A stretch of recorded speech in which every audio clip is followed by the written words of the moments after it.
সর্বনিম্ন ৮০ টাকার নিচে কোনো জিনিস পাওয়া যায় না বাজারে।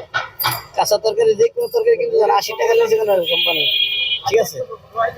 বর্তমানে কি বলবো, বলার কিছু নাই। বেতন পাই মনে করেন 15,000 টাকা বেতন পাই, এই যে সংসার চলে না।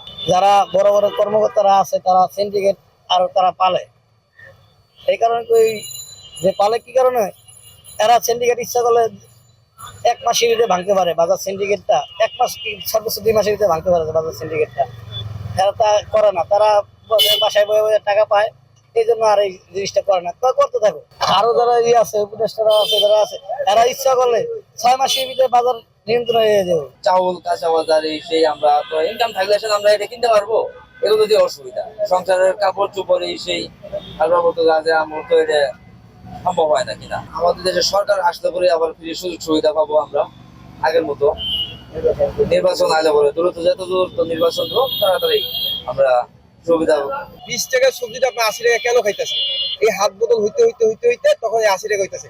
আমগো মতো লোকরা যখন যাচ্ছি তখন 80 টাকা দিয়ে কিনে যাচ্ছে। আমাদের কিছু করে না। 1000 টাকা বাজার গেলে আমি 2 ভাগ বাজার নিতে পারি না। কেন পারি না? কারণ এই দুর্নীতি ভরে গেছে। সব স্তরে দুর্নীতি। আপনি যে স্তরে যাবেন ওই স্তরে দুর্নীতি। আমি যদি কাগজ করতে যাই ওখানে দুর্নীতি।